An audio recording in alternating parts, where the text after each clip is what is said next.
त्रिवाराभिवादन Bodhisattva विश्वरत्न doctor Babasaheb Ambedkar यांच्या धम्मक्रांतीला पंचांग उपस्थित उपासक, ऑनलाईन बघणारे उपासक आणि उपासिका यांच्या प्रति मंगल मैत्री व्यक्त करून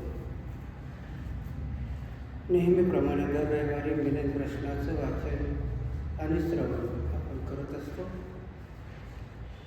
मागच्या रविवारी काही अपरिहार्य कारणामुळे येताना आलं. त्याच्या मागच्या रविवारी आपण प्रश्न घेतला होता दानाविषयी. त्या दानाविषयीचं विश्लेषण आणि राजा मिलिंदाचं समाधान आपण त्याच्या मागच्या रविवारी बघितलं होतं. आज काय प्रश्न आहे तो आपण बघू, त्याच्यावरचं विवेचन आणि श्रवण हे करूया. भंते भगवंताच्या भोजनात देवता लोक नेहमीच दिव्य ओढ भरून देत होते की केवळ मध्यभाग व मधोपाय अशा दोनच भोजनात त्यांनी दिव्य ओढ भरले होते. महाराज नेहमीच भगवान बुद्ध भोजन करीत असता देवता लोक त्यांनी घास उचलला की त्यात दिव्य ओढ भरून देत असतात. त्याप्रमाणे राजाने घास उचलला की त्यांचा स्वयंपाकी त्या प्रत्येक घासावर कोशिंबीर घालत होता. तसंच देवता लोक भगवंताच्या भोजन समयी प्रत्येक घासावर ओझ भरीत असतात. वेरंजामध्ये सुद्धा कोरड्या जवाचे भोजन करीत असतात. देवतांनी ते दिव्य ऊर्जाने वेळोवेळी भिजवले होते. त्यामुळे भगवान बुद्धाचे शरीर अगदी पुष्ट बनले होते. म्हणते भगवान बुद्धाचे शरीर अगदी पुष्ट व निरोगी राहावे म्हणून त्या देवता नेहमी तत्पर राहत असतात. त्या देवता धन्य हो. ठीक आहे बनते नागशे, मी एवढ्यावरून समजतो आहे.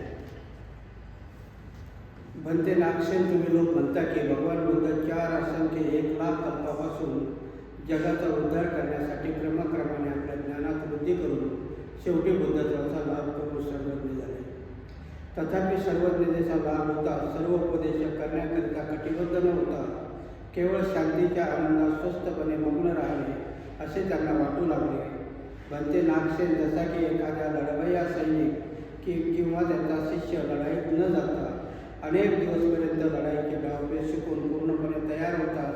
अगदी लढाई सुरू व्हावी आणि त्यासाठी त्याने लढाईच्या मैदानात न जाता स्वतः पळ काढावा, त्याप्रमाणे बुद्धाने 4 असंख्य 1,00,000 कल्पापासून या जगाच्या उद्धारासाठी हळूहळू आपल्या ज्ञानात वृद्धी करून धर्मोपदेश करण्यापासून माघार घेतली.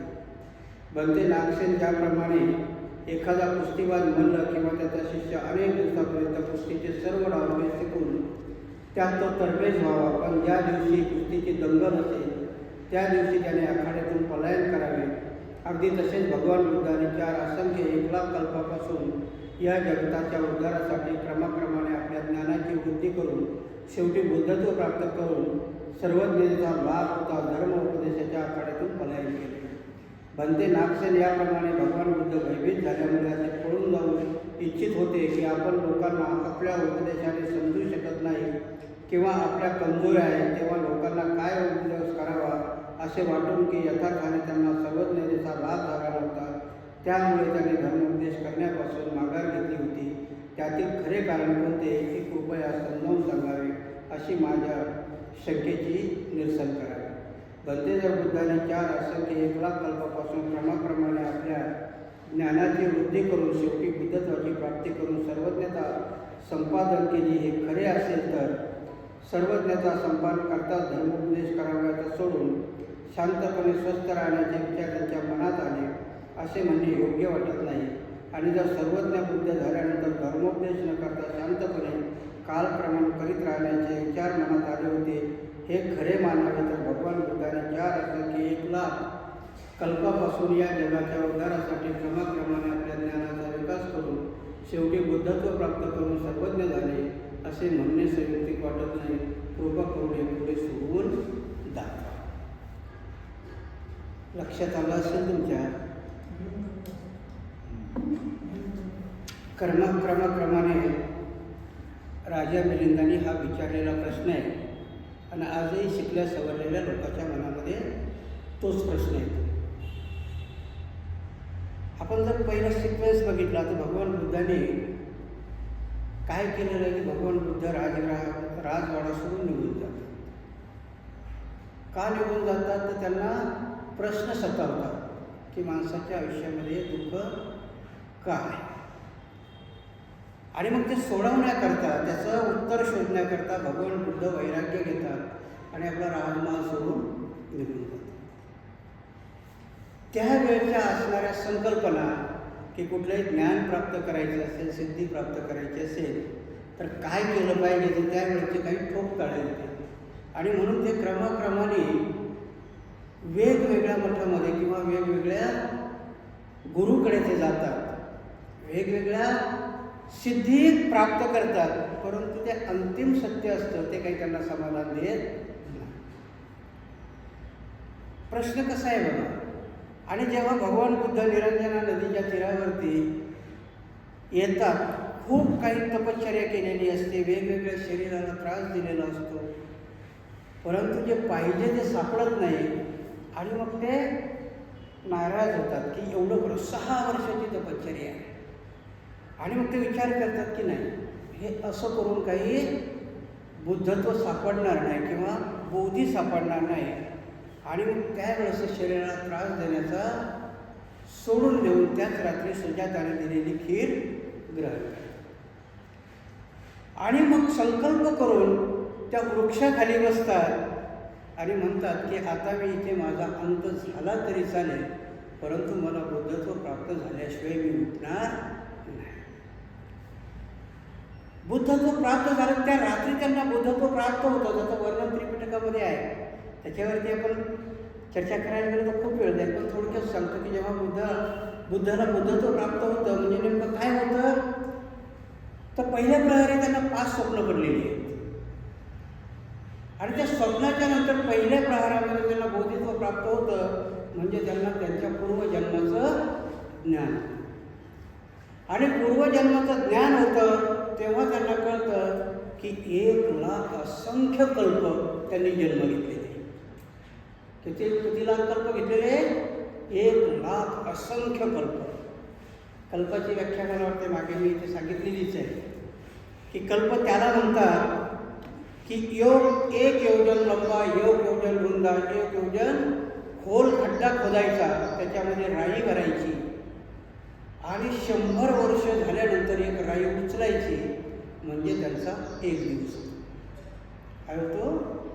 1 दिवस होतो. आणि जेव्हा त्या खड्ड्यातल्या पूर्ण राई संपतात तेव्हा 1 कल्प होतो.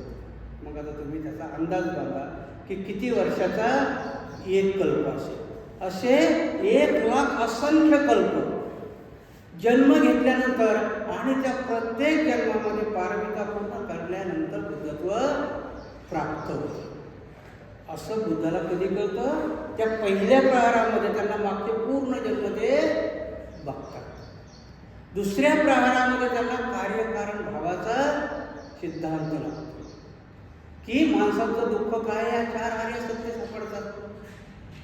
त्या आर्य सत्य सापडल्यानंतर पहिलं आर्य सत्य दुःख आहे, दुःखाला कारण आहे, दुःख समुदय आहे, दुःखाचा निरोध आहे, दुःख निरोधगामी आर्य अष्टांगिक मार्ग आहे, याचा शोध लागतो त्यांना. आणि हे सगळं झाल्यानंतर मग मात्र त्यांना विचार पडतो की हा धर्म एवढा सूक्ष्म आहे, एवढा दुर्बोध आहे, आणि आजच्या ह्या जगामध्ये तो एवढा स्वैराचार माजलेला आहे, हा धर्म कुणी ऐकेल का? त्यांना काय विचार करतो की हा धर्म कुणी ऐकेल का, आणि मी सांगितलं तरी लोकांना समजेल का? राजा मिलिंदांनी तोच प्रश्न विचारलेला आहे, भगवंतालाही तोच प्रश्न पडलेला आहे की मी हा एवढा सूक्ष्म धर्म आहे, आजही लोकांना कळला आहे का? नाही. आणि म्हणूनही आजचा अशोक खराब बाबा निर्माण होतो ना, कारण लोकांना धर्म कळालाच नाही. लोकांना धर्म जर कळाला असता तर एक चुका तो 5 लाखाला त्यांनी विकला नसता. माहिती आहे का अशोक बाबा काय करत होता? तर जंगलातले चिचुके, चिंचाचे चिचुके माहीत आहेत का तुम्हाला? ते चिचुके घासायचा, कारण चिचुका घासला की चमकतो. आणि तो चिचुका ह्या येड्या लोकांना तो रत्न म्हणून विकायचा. 5-5 लाख रुपयाला 10 पैशाचा चिचुका त्यांनी विकलेला आहे. का झालं हे सगळं? कारण लोकांना धम्म समजलाच नाही. आणि म्हणून आज त्या अमेरिकेच्या लोकांनाही कळला नाही, म्हणून तिचा एसटीन निर्माण झाला आणि इथे अशोक खरात बाबा निर्माण झाला. असे असंख्य खरात बाबा आहे. काय आहे याच्यामध्ये? हा प्रश्न तिथे रिलेटिव्ह आहे की भगवान बुद्धाला त्यावेळेस प्रश्न पडला होता की लोक एवढे भ्रमात आहेत, संभ्रमात आहेत की त्यांना हा माझा एवढा सूक्ष्म धर्म समजेल का, आणि मी सांगेल तर ते ऐकण्याच्या मनस्थितीत आहेत. बाबासाहेबांनी आजही धम्म दिला, आजही भिक्षू लोक करतात, पण महाराच्या व्यतिरिक्त धम्म अजून गेला नाही. महारामध्ये पूर्णपणाने नाही गेला. आजही अर्धे महार साईबाबाला जातात, कारण धम्म एवढा सूक्ष्म आहे की भगवान बुद्धाने तुमचा धम्म तुमच्या शरीरावरती सांगितला, आणि त्या शरीरावर सांगता सांगता त्या शरीरात काम करणाऱ्या मनाला भगवान बुद्धाने सगळ्यात वरची संज्ञा दिली आणि त्याला ताब्यात ठेवायला सांगितलं. आज मन ताब्यात नाही, म्हणूनच लोक चारही दिशेने जातात. आणि हाच प्रश्न 3000 वर्षापूर्वी भगवान बुद्धाला पडला होता, सांगावं की न सांगावं. आणि म्हणून ते 7 आठवडे बोधित्व प्राप्त झाल्यानंतर किती आठवडे भगवान बुद्धगयामध्ये? 7 ठिकाणी त्यांनी प्रत्येक आठवड्याला आपलं एक एक आसन बदललेलं आहे आणि 7 आठवडे ते त्यांच्या निर्माणाचा आनंद घेत आहेत. एक आठवडा तर त्यांनी डोळ्याची पापणीही न लावता फक्त बोधिवृक्षाकडे बघितले. इथे हाच प्रश्न आहे की राजा मिलिंद विचारतो की भगवान बुद्धाला जर बोधित्व प्राप्त झालं तर बुद्धाच्या मनामध्ये 7 आठवडे संभ्रम निर्माण होता की मी हे सांगावं की न सांगावं. राजा मिलिंद तोच प्रश्न विचारतो की एखादा धनुर्धर तयार होतो, सगळी धनुर्विद्या शिकतो, पण जेव्हा खरोखर युद्धाचा प्रसंग येतो तेव्हा धनुर्धर पळून जातो. असंच तर बुद्धाचं झालं नाही. राजा मिलिंद काय म्हणतो, 1,00,000 असंख्य कल्प ते पारमिता करत करतात. म्हणजे बुद्धत्व मिळवायला त्याने किती श्रम घेतलेले? तेवढ्या 6 वर्षाचेच नाही आहे, कारण तेवढ्या 6 वर्षात जर मिळालं असतं त्यांना बुद्धत्व तर आमच्यासारखे भिक्षू कितीतरी आहेत. 12-12 वर्षापासून 10 वर्षात थेरो होता. महाथेरो बुद्धच झाला असता ना, झालं असतं की नाही? जर भगवान बुद्ध 6 वर्षात होता तर हा 10 वर्षात थेरो, 20 वर्षात महाथेरो होतो. 20 वर्षात बुद्ध व्हायला काही हरकत होती का? नाही, कारण तुम्हाला एक तेवढे 6 वर्षापर्यंत 1,00,000 असंख्य वर्ष म्हणजे कितीतरी जन्म. जातक कथा ह्या जन्माच्या कथा आहे आणि 547 सांगितल्यात त्यांनी.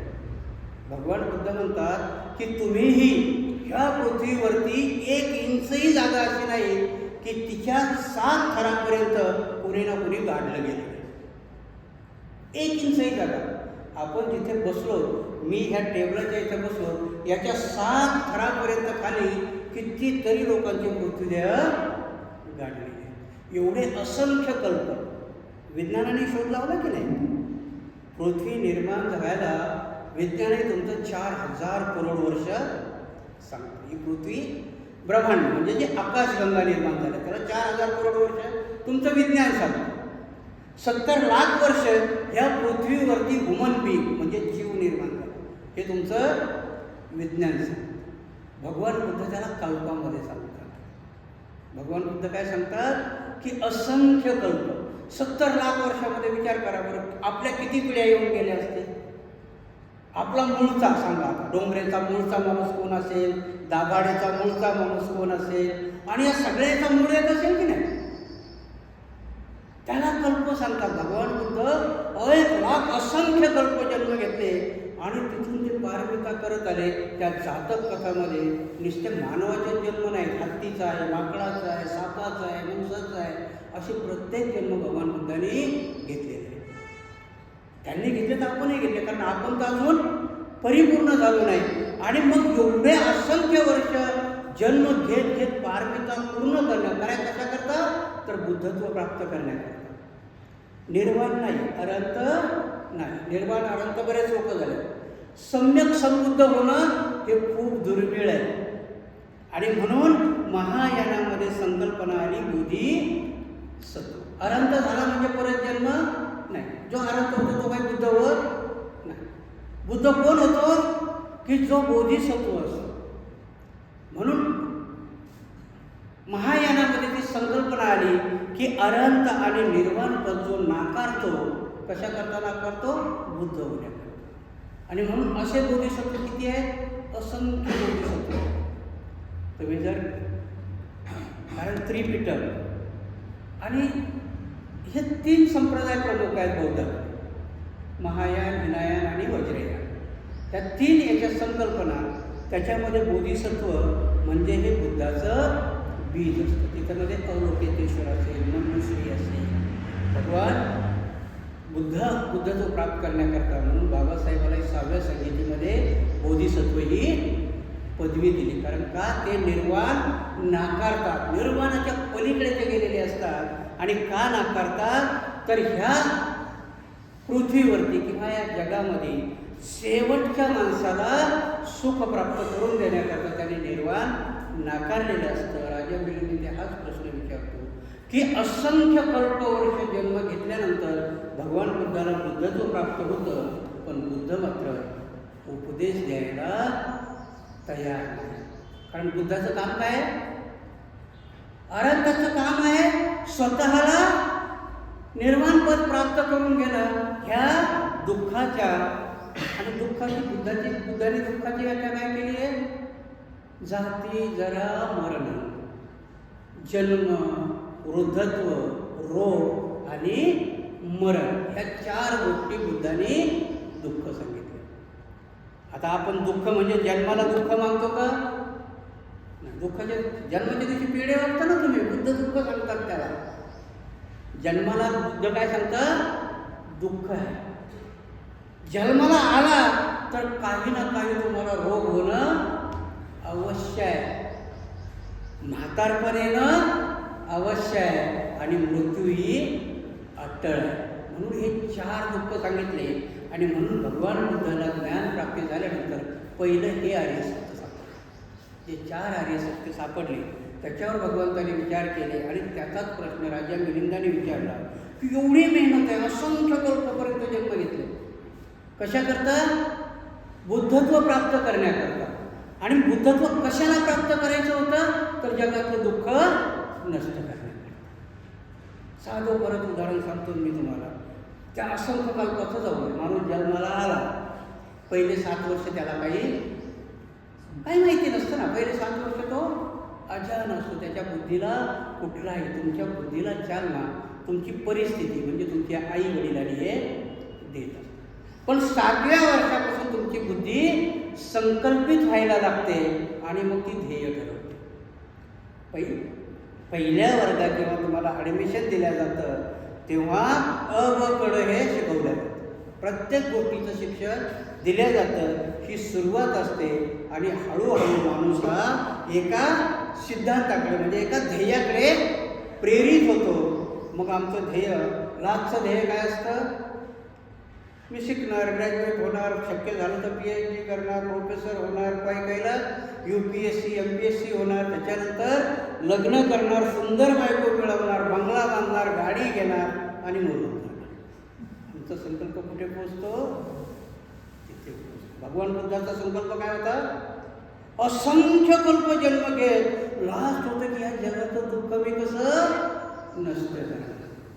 आमचा संकल्प मरणापर्यंत जातो. बुद्धाचा संकल्प ह्या जगातलं दुःख नष्ट करण्यापर्यंत जातो. आणि एवढं केल्यानंतरही त्यांना ते प्राप्त होतं. आताच्या जन्मात तुम्हाला एक PhD झाली, खूप मोठ्या युनिव्हर्सिटीचा कुलगुरू झाला, साध्य झालं. साध्यापर्यंत गेलात ना, साध्य झालं. काय कर्तव्य आहे?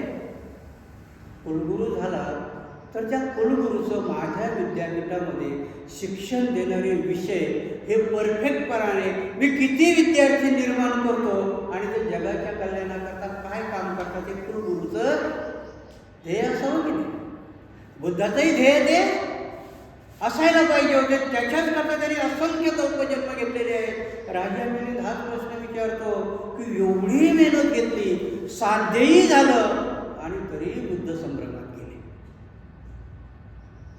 कशा करता? आणि राजा मिलिंद मग म्हणते नागसेनापुढे हा दुहेरी प्रश्न टाकतो की म्हणते खरंच सांगा, त्यांना बुद्धत्व प्राप्त झालं होतं? जर बुद्धत्व प्राप्त झालं होतं, सगळं ज्ञान प्राप्त झालं होतं, जगाच्या उद्धाराकरताच ते मिळवायचं होतं, मग ते 7 आठवडे शांत का बसले? मग 2 गोष्टी सिद्ध होतात. एक तर त्यांना ज्ञान प्राप्त झालं नाही, आणि जर ज्ञान प्राप्त झालं, ही गोष्ट खरी म्हणावी तर ते सांगायला तयार झाले नाही. या 2 गोष्टीमधली कुठली गोष्ट खोटी आहे, कुठली गोष्ट खरी आहे, हे तुम्ही समजावून सांगा. कारण पुढे आयुष्यामध्ये येणाऱ्या काळामध्ये हाच प्रश्न संभ्रमित आहेत की नाही? आता संभ्रमित आता आपल्या लक्षात नाही. आपण बौद्ध धर्म कुठून शिकायला सुरुवात केली? बाबासाहेबांपासून. बाबासाहेबांनी किती, आमच्या 4 पिढ्या आहेत जास्तीत जास्त. मला माहिती आहे, माझे बाबा त्या दीक्षा सोहळ्याला नव्हते, पण त्यांना माहिती आहे की बाबासाहेबांनी काहीतरी आमच्या करता केलेलं, म्हणजे जास्तीत जास्त 3-4 पिढ्या. परंतु इथे भगवान बुद्धाने आज जर तुम्ही त्यांच्या खुणा बघितल्या तर भारतामधलं असं एकही राज्य नाही, भारतामधलं सोडून द्या, पण त्यावेळेस म्हणणाऱ्या जम्बूद्वीपामध्ये, जम्बूद्वीप म्हणजे आजच्या अफगाणिस्तानापासून तर इकडच्या श्रीलंकेपर्यंत, याला सर्व जम्बूद्वीप म्हणत होते. सम्राट अशोकाने तर त्याच्याही पलीकडे ग्रीसपर्यंत हा धर्म पोहोचवला. मग त्यावेळेस काय धर्म म्हणजे बौद्ध धर्म होता का? बुद्धाने कुठेच शब्द नाही वापरलेला बौद्ध धर्म म्हणून. बुद्ध काय सांगतात? मी मोक्षदाता नाही, मी मार्गदाता आहे. मोक्ष कोणी सांगितलं? कृष्णाने सांगितलं. मग तुम्हाला गॉड भेटवायचा येशू ख्रिस्ताने सांगितलं. मोहम्मद पैगंबरानेही तुम्हाला जन्नत सांगितलं. मीच त्यांचा प्रेषित आहे, माझ्या व्यतिरिक्त आता कोणी येणार नाही, आणि माझ्याशिवाय तुम्हाला देवापर्यंत जाता येणार नाही. श्रीकृष्णाने तर स्वतःलाच देव घोषित केलं. भगवान बुद्ध तसं म्हणत नाही. भगवान बुद्ध म्हणतात, मी मार्गदाता आहे, मी सांगतो ह्या रस्त्याने जा, तिथे तुम्हाला ते भेटेल. जायचं की नाही जायचं हे तुम्हाला ठरवायचं आहे. हे पर्टिक्युलरली आजच्या महाराजांकरता सांगितलं होतं का? जगातल्या प्रत्येक माणसाकरता सांगितलेलं आहे. म्हणून भगवान बुद्धाने धर्म सांगितला, धर्म सांगितला, सृष्टीचा नियम सांगितला. भगवान बुद्धाने कुठलाही पर्टिक्युलर असा धर्म सांगितला नाही, तर त्यांनी धर्म सांगितला, आणि तो प्रत्येक गोष्टीला लागू पडतो. त्या धर्मामध्ये संभ्रमित त्यावेळेसही लोक होती, आणि म्हणून भगवान बुद्ध काय म्हणतात की मी ह्या मार्गाचा शोध लावला. निर्माण केलंय का? शोध लावला. कारण त्यांच्या अगोदरही 27 बुद्ध झालेले, आणि त्या प्रत्येक बुद्धाने हा मार्ग सांगितलेला आहे. म्हणून भगवान गौतम बुद्धही म्हणतात की ह्या मार्गाचा मी शोध लावलेला आहे. याच्या अगोदरच्या बुद्धांनी हेच काम केलेलं आहे. आणि म्हणून इथे राजा मिलिंदाने प्रश्न विचारला की तुम्ही सगळं इप्सित करण्याकरता एवढी मेहनत घेतली, तुम्हाला साध्य झालं, आणि तरी तुम्ही संभ्रमित आहात. मग ह्या दोन्हीपैकी कुठलं ना कुठलं तरी एक गोष्ट कुठली असली पाहिजे. एक तर तुम्हाला बुद्धत्व प्राप्त नाही झालं असलं पाहिजे, किंवा बुद्धत्व जर प्राप्त झालं असेल तर मग मात्र तुम्ही संभ्रमित झाला, ही गोष्ट कुठली असली पाहिजे. याच्यावरती भंते नागसेन काय उत्तर देतात ते आपण बघूया. महाराजवरील दोन्ही विधाने अगदी बरोबर आहे. हे खरे आहे की बुद्धाने 4 असंख्य 1 लाख कल्पापासून या जगताच्या उद्धारासाठी क्रमाक्रमाने आपल्या ज्ञानाची वृद्धी करून शेवटी बुद्धत्वाचा लाभ पदरात पाडून घेतला व सर्वज्ञ बुद्ध झाले. तथापि सर्वज्ञ बुद्ध होता धर्मोपदेशाकडे न वळता स्वस्थ व शांत राहण्याची त्यांना इच्छा झाली. परंतु अशी इच्छा होण्याचे एक कारण आहे. प्रथम भगवान बुद्धांना हा धर्म अत्यंत गंभीर, सूक्ष्म, दुर्भेद आणि दुर्बोध आहे असे दिसून आले, आणि दुसरे असे की या जगातील लोक काम वासनात अतिशय चिपटून गेले आहेत, असे खोट्या सत्कार्य दृष्टीमध्ये अडकून पडले आहेत. हे दृश्य पाहून धर्मोपदेश करण्यासाठी मागे पुढे करू लागले. मी कोणाला शिकवावे, कोणत्या प्रकारे शिकवावे, त्यांना कसे प्रश्न निर्माण होतात, लोकांना कमकुवतपणा त्याच्या नजरेत पडला.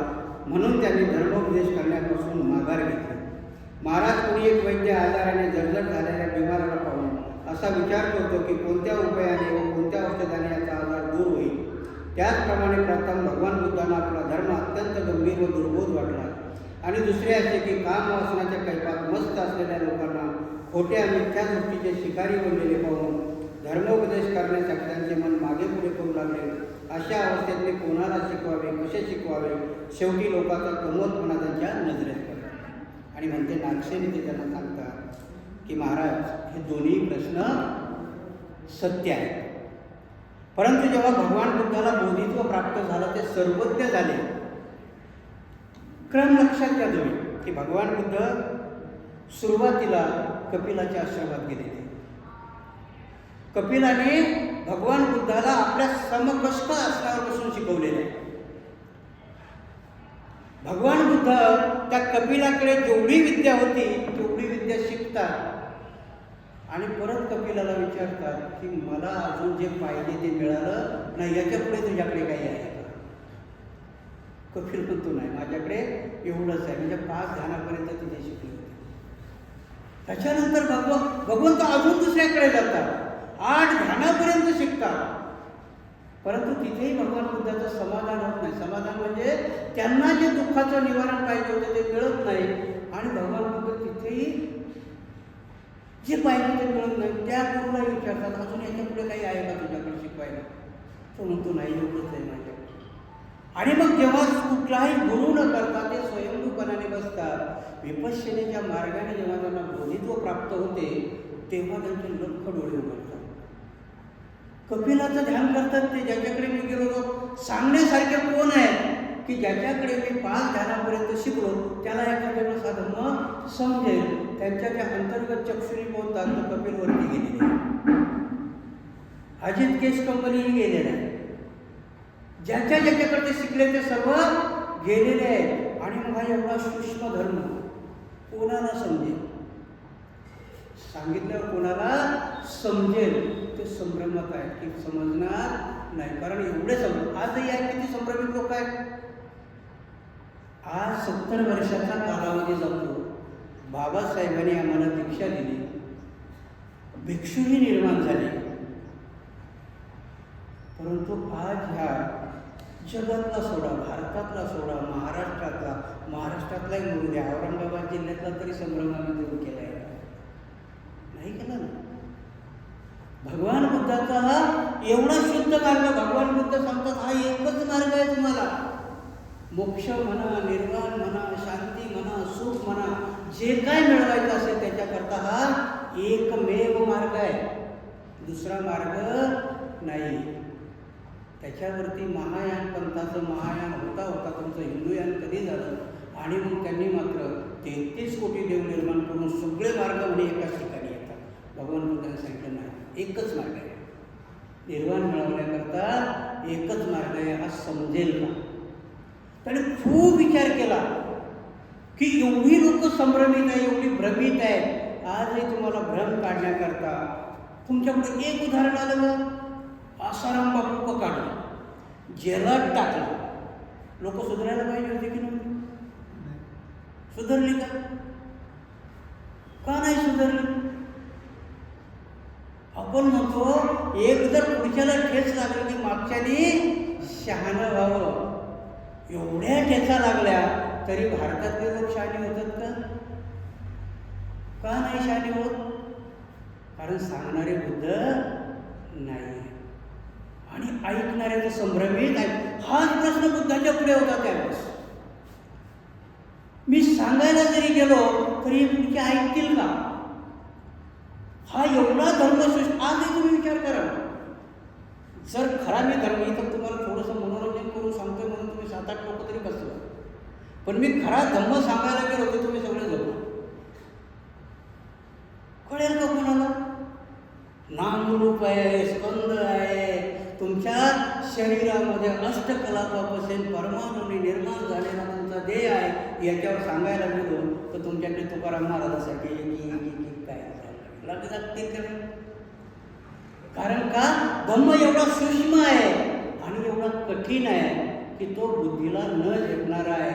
आणि म्हणून भगवान बुद्ध म्हणतात की प्रथमतः तुम्हाला लोक निर्माण करावं लागतं, भूमी निर्माण करावं लागते. म्हणून बाबासाहेबालाही हाच प्रश्न एका मातंग झालेल्या बाबासाहेबाकडे आला. हे सांगत नाहीत कोणी. तो आला आणि बाबासाहेबाला बोला, बाबासाहेब मोर द्या, हिंदू धर्म द्या सोडून, आपण ख्रिश्चन होऊ. ख्रिश्चन आणि येशू ख्रिस्ताच्या माध्यमातून लवकर आपल्याला स्वर्गात जातात. अरे बाबासाहेब बोलले, मला स्वर्ग नको रे बाबा, तुझा स्वर्गाची गरज नाही. आत्ता सध्या मला मोक्षाचीही गरज नाही आहे, स्वर्गाची गरज नाही. मला भौतिक याच्यामध्ये आत्मसन्मान आणि मला जी गुलामी आहे ती गुलामी काढण्याकरता कुठला धर्म उपकृत होईल ह्या धर्माची गरज आहे. मोक्षाची गरज आहे का? परंतु आज बाबासाहेबाचा धर्माचा भिक्षू निर्माण होत. आज आम्ही दान पारमिता सांगणं जरुरी आहे, परंतु गरज आहे का आज तिची? नाही. आज भूमी निर्माण करण्याची गरज आहे. आणि म्हणून जोपर्यंत भूमी म्हणजे लोक तुम्ही शहाणे करणार नाही, तोपर्यंत अशोक खरात निर्माण होतच राहते. अशोक खरात जर निर्माण व्हायचा नसेल तर लोक तुम्हाला राजा विलीन करावं लागतील, ते बनवावं लागतील. त्याच्यावरती काम करणारे भिक्षू निर्माण झाले पाहिजे. त्याच्यावरती काम करणारा भिक्षू निर्माण झाला पाहिजे. हा प्रश्न बुद्धाला पडला होता 3000 वर्षापूर्वी. बुद्धत्व प्राप्त झालं आणि त्यांना तो प्रश्न पडला की मला भूमी निर्माण करता येईल का?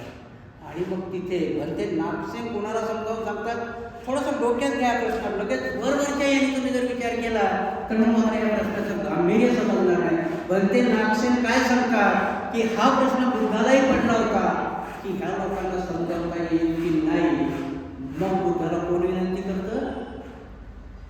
संपती ब्रह्मा भगवान बुद्धाच्या चरणावरती वंदन करतो आणि भगवंताला विनंती करतो की भगवंत सर्वच लोक संभ्रमित नाही, तुमचा धम्म ऐकण्याच्या लायक अजून काही लोक आहेत, त्यांना तुम्ही धम्म सांगा.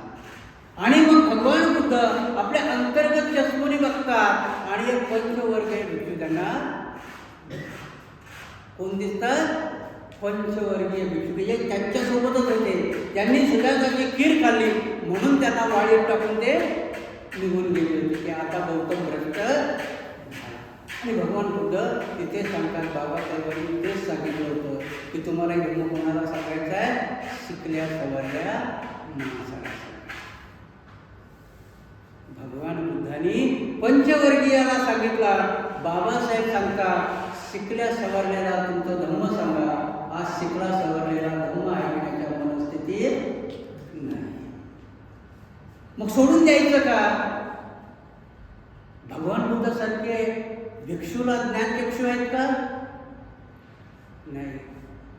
आणि म्हणून भगवान बुद्धांनी जसं ज्ञानचक्षुनी पंचवर्गीय भिक्षू ओळखले, तसे आता भिक्षूला कोणी ओळखता येतील का? आणि जर ओळखता येत नाही तर मग सर्वांनाच धर्म सांगणं, त्यातल्या काही लोकांनी आत्मसात करणं हे आजच्या घडीला आहे. परंतु आजही आम्ही ते सांगत नाही. चुकीचा धर्म सांगणारे चुकीचे महात्मे निर्माण झाले, चुकीचे उपाध्याय निर्माण झाले आणि म्हणून आजची ही घडी. म्हणून सांगतात सगळ्यात मोठा इतिहास भारताला, या सभ्यता आहेत, ह्या सभ्यता भारतामध्ये सापडल्या. परंतु भौतिक सुखाची साधनं याचा शोध भारतामध्ये लागला नाही. कुठे लागला तो? पश्चिममध्ये. आजही तुमच्या भौतिक सुखाच्या पूर्ण साधनाचा शोध जर कोणी लावला असेल तर पश्चिमेमध्ये. तुमच्याकडे शोध लागलेत का? कमी म्हणजे नाहीच समय. तुम्ही असेंबला, त्यांनी शोध लावायचा, तुम्ही पाठ जमा करायचे, ते बनवायचं. हा शोध भारतामध्ये आहे. पण आम्ही विश्वगुरू म्हणतो. विश्वगुरू होतो आम्ही कधी होतो? अशोकाच्या काळामध्ये, बुद्धाच्या काळामध्ये. म्हणून अशोकाच्या काळामध्ये, बुद्धाच्या काळामध्ये जगातली सगळी लोक इथे शिक्षायला यायची, कारण इथे शोध लागलेले होते. कारण शोध कशाचे लागतात? गरज ही शोधाची जननी आहे.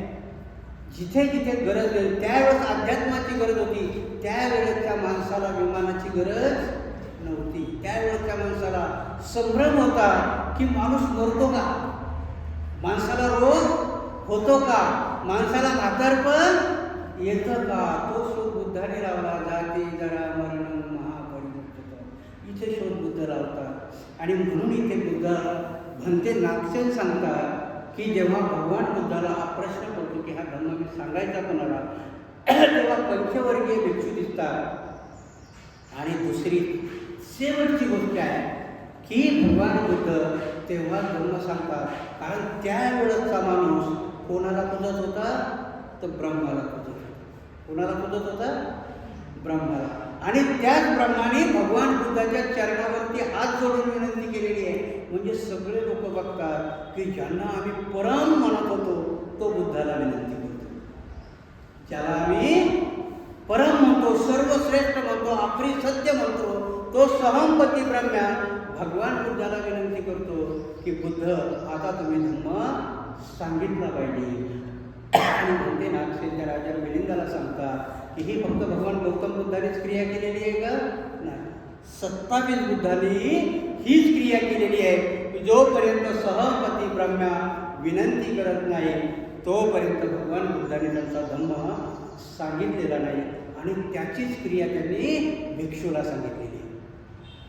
म्हणून भगवान बुद्ध भिक्षूलाही काय सांगतात की याचना केल्याशिवाय धम्म सांगू नका. कारण न मागता दिलं त्याची किंमत लोकांना कळत नाही. बाबासाहेबांनी न मागता आम्हाला दिलं, आम्ही एवढे दळबद्री झालो, पण किंमतच कळत नाही. किंमत आमच्या बाबदाद्याला कळली, शेत त्यांनी बनलं होतं. आणि म्हणून बुद्ध सांगतात की रोडवरती धम्म सांगू नका, बिना याचना केल्याशिवाय धम्म सांगू नका, कारण तुम्ही त्याची किंमत शून्य करा. आणि म्हणून भगवान बुद्धाने धम्म सांगायला कधी सुरुवात केली? सहमपती ब्रह्म्याने विनंती केली. आणि म्हणून म्हणते नागसेन सांगतात राजा मिलिंदाला की दोन्हीही वाक्य आणि दोन्हीही गोष्टी त्या खऱ्या आहेत. भगवान बुद्ध संभ्रमित झाले होते, ही गोष्टही खरी आहे. आणि भगवान बुद्धाला सर्वज्ञता प्राप्त झाली, ही गोष्टही खरी आहे. इथे राजा मिलिंदाचं समाधान होतं. मला वाटतं तुमचंही समाधान झालं असेल. म्हणून आजचा हा प्रश्न आपण इथेच थांबूया.